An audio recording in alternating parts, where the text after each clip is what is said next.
दोस्तों, स्वागत है आपका मेरे YouTube चैनल पे। आज हम लोग पर्यावरण सब्जेक्ट के बारे में पढ़ेंगे। पर्यावरण एक ऐसा सब्जेक्ट है जिससे लगभग आपको हर एग्ज़ाम में इसके क्वेश्चन देखने को मिल जाते हैं। स्पेशली ये यूपी टेट, सी टेट और यूपीपीएससी एग्ज़ाम के लिए स्पेशली है। तो शुरू करते हैं हम लोग अपना टॉपिक पर्यावरण। देखिए पर्यावरण है क्या? देखिए पर्यावरण की जो उत्पत्ति हुई है वो एनवायरनर शब्द से हुई है। किस शब्द से हुई? एनवायरनर शब्द से हुई है और ये फ्रेंच भाषा का शब्द है। और इसका अर्थ क्या है? इसका अर्थ होता है चारों ओर से घिरा हुआ। इस प्रकार से हम देखते हैं कि इसकी उत्पत्ति फ्रेंच भाषा के एनवायरनर शब्द से हुई है, जिसका अर्थ क्या है? चारों ओर से घिरा हुआ। तो हम लोग समझ लेते हैं थोड़े सरल शब्दों में। क्या है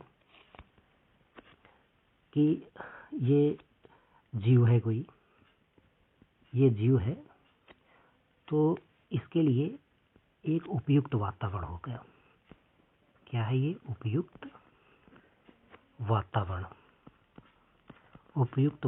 है। अब इस वातावरण में ये क्या करता है? इस वातावरण में ये जीवित रहता है। इस वातावरण में ये जीवित रहता है और इसमें ये विकास करता है।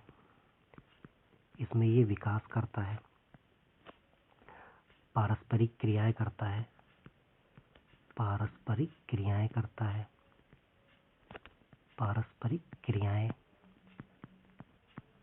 है और अंतर संबंध स्थापित करता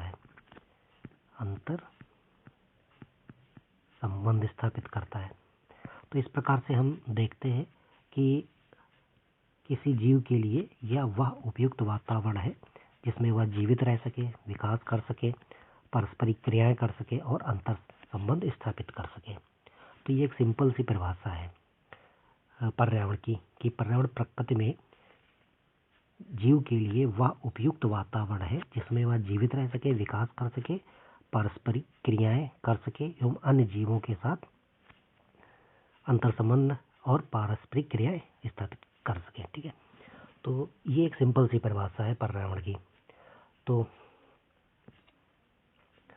अब इस प्रकार से हम अन्य परिभाषाएं देख लेते हैं कि किसी स्थान विशेष में मनुष्य तथा जीवित जीव के चारों ओर घिरे आवरण को पर्यावरण कहते हैं। ये एक परिभाषा होगी। एक परिभाषा ये इम्पोर्टेंट है, पर्यावरण संरक्षण अधिनियम 1986 के अनुसार। 1986 ये एक अधिनियम है, पर्यावरण संरक्षण अधिनियम। कभी कभी ये डायरेक्ट क्वेश्चन पूछ लिया जाता है कि पर्यावरण संरक्षण अधिनियम जो है वो किस वर्ष लागू हुआ। तो 1986 में ये डायरेक्टली पूछ लिया जाता है। तो इसके अनुसार हम लोग देखते हैं कि पर्यावरण किसी जीव के चारों तरफ घिरे भौतिक एवं जैविक दशाएं एवं उनके साथ अंतः क्रिया को सम्मिलित करता है। ठीक है, तो ये पर्यावरण संरक्षण अधिनियम के अनुसार परिभाषा हो गई। तो इस प्रकार से आपने इसकी परिभाषाएं देख ली। नेक्स्ट बढ़ते हैं हम आगे की तरफ। अब हम लोग देखते हैं पर्यावरण के संघटक, कंपोनेंट। देखिए पर्यावरण के जो संघटक हैं वो आपके 3 संघटक हैं: जैविक संघटक, अजैविक संघटक और ऊर्जा संघटक। जैविक संघटक के अंतर्गत आपके पौधे हैं, जंतु हैं, मानव है, सूक्ष्म जीव है, ये आ जाते हैं। कभी कभी डायरेक्टली पूछ लिया जाता है कि पौधे जो हैं, क्वेश्चन आपका इस तरीके से बनेगा कि जो पौधे हैं वो पर्यावरण के किस संघटक के अंतर्गत आते हैं। तो वो कैसा हो जाएगा? जैविक संघटक के अंतर्गत आते हैं। अजैविक संघटक के अंतर्गत आपका जैसे स्थल मंडल है, जल मंडल और वायुमंडल इसके अंतर्गत आते हैं। ऊर्जा संघटक के अंतर्गत सौर ऊर्जा है, भूतापीय ऊर्जा, ये ऊर्जाएं इसके अंतर्गत आती हैं। नेक्स्ट हम लोग पर्यावरण की संरचना के बारे में देख लेते हैं। देखिए पर्यावरण की संरचना में आपके 3 प्रमुख तत्व हैं। कितने प्रमुख तत्व हैं? 3 प्रमुख तत्व हैं। पहला भौतिक तत्व है, दूसरा जैविक तत्व है, तीसरा सामाजिक सांस्कृतिक तत्व है। भौतिक तत्व का अर्थ अगर हम देखें तो इसका होता है अजैविक तत्व से भी होता है।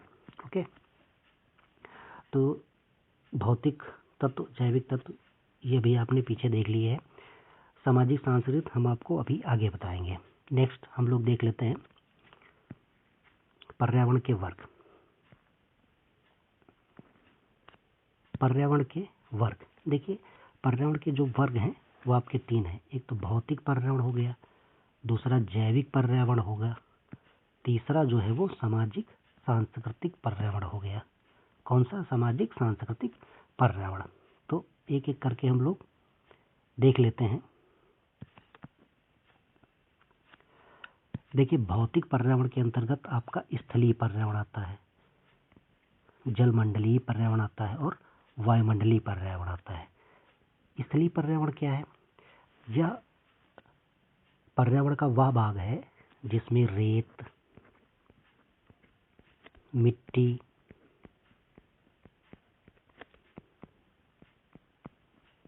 बालू, चट्टान, ये सारी चीजें आती हैं। तो ये पर्यावरण का स्थलीय पर्यावरण भाग है। स्थलीय पर्यावरण, भौतिक पर्यावरण का ये स्थलीय पर्यावरण है। अब देखिए जलमंडलीय पर्यावरण। जलमंडलीय पर्यावरण क्या है? पर्यावरण का वह भाग जिसमें जल स्थित है, वो जलमंडलीय पर्यावरण होता है।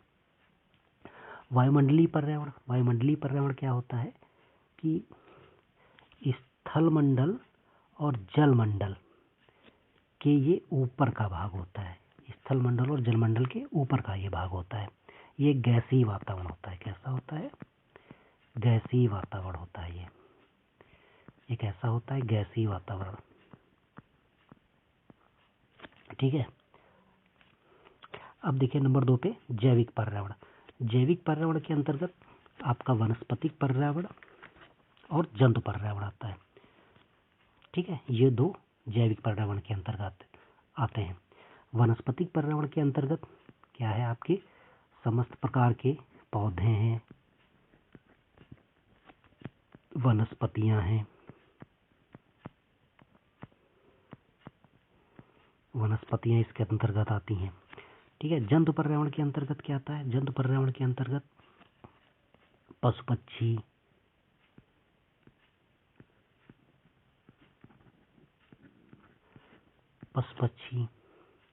जंतु,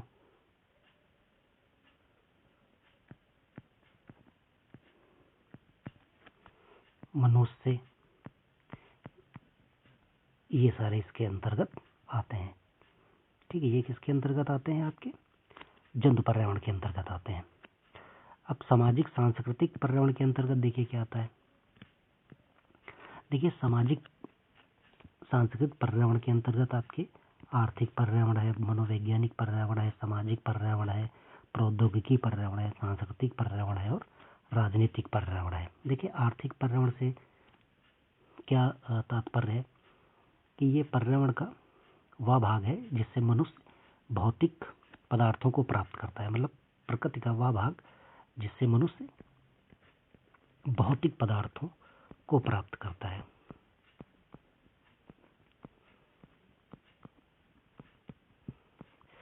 मनोवैज्ञानिक पर्यावरण के अंतर्गत आदतें हैं, आदतें, रुचि, व्यवहार,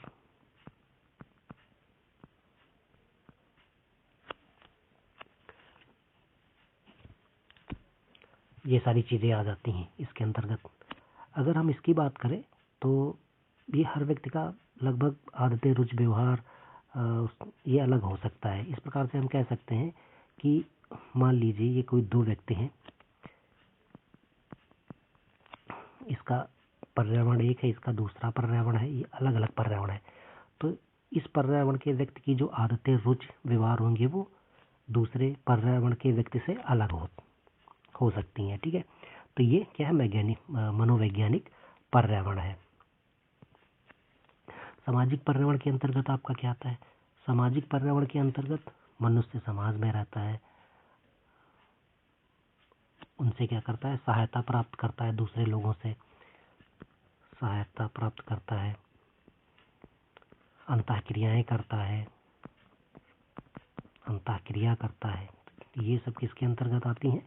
सामाजिक पर्यावरण के अंतर्गत आती हैं। प्रौद्योगिकी पर्यावरण के अंतर्गत प्रौद्योगिकी पर्यावरण के अंतर्गत आपका विज्ञान आ जाता है। देखिए विज्ञान आ जाता है। तो पर्यावरण का वह भाग जिस पर मनुष्य ने विज्ञान की सहायता से नियंत्रण पा लिया है। क्या पा लिया है? नियंत्रण पा लिया है। तो ये पर्यावरण का वह भाग है जिस पर मनुष्य ने विज्ञान की सहायता से नियंत्रण पा लिया है। सांस्कृतिक पर्यावरण के अंतर्गत व्यक्ति की संस्कृति है, कला है, साहित्य है,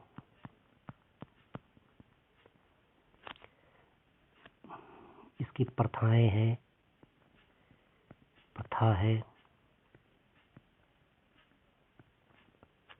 ये सारी चीजें आ जाती हैं। राजनीतिक पर्यावरण के अंतर्गत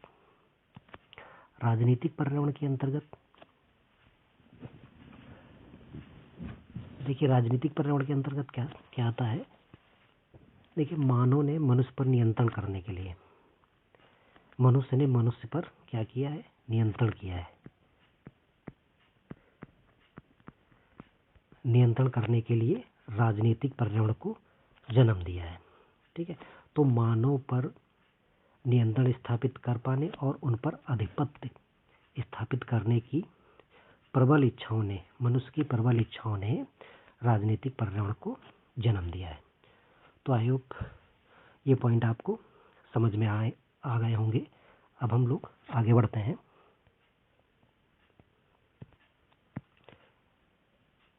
देखिए पर्यावरण का विषय क्षेत्र। देखिए पर्यावरण का विषय क्षेत्र बात करें तो इसके अंतर्गत आपके स्थल मंडल है, जल मंडल है, वायुमंडल है और जैव मंडल आ जाता है। पर्यावरण जब आप पढ़ेंगे तो इसके विषय क्षेत्र में आप ये सारी चीज़ें पढ़ेंगे। ये सारी स्थल मंडल, जल मंडल, वायुमंडल, जैव मंडल, ये सब जो टॉपिक है वो हम नेक्स्ट जब इनका समय आएगा तो मैं आपको डिस्कस करूँगा ये सारे टॉपिक। ठीक है, तो ये टॉपिक आपका यहीं पे आज समाप्त होता है। तो आज आपने पर्यावरण की रचना और पर्यावरण के क्षेत्र और उसके प्रकारों के बारे में देखा। नेक्स्ट टॉपिक में हम लोग मिलेंगे अब। ठीक है, नेक्स्ट टॉपिक आपका पारिस्थितिकी होगा, पारिस्थितिकी तंत्र होगा। ठीक है, उसके बारे में हम लोग डिस्कस करेंगे। तो आज इतना ही। Okay, thanks.